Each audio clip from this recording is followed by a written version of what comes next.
दोस्तों, आज का इम्पॉर्टेंट वर्ड है एस्केलेट। एस्केलेट का क्या मतलब है, आइए सीखते हैं आज की इस छोटी सी वीडियो में।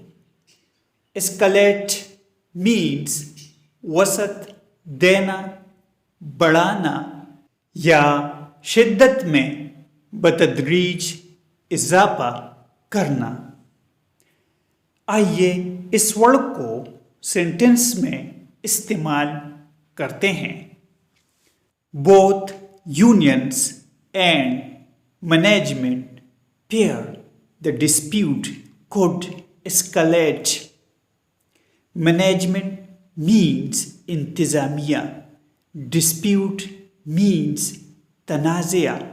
इसका मतलब है दोनों यूनियंस और इंतज़ामिया को खदशा है कि तनाज़ा मज़ीद बढ़ सकता है।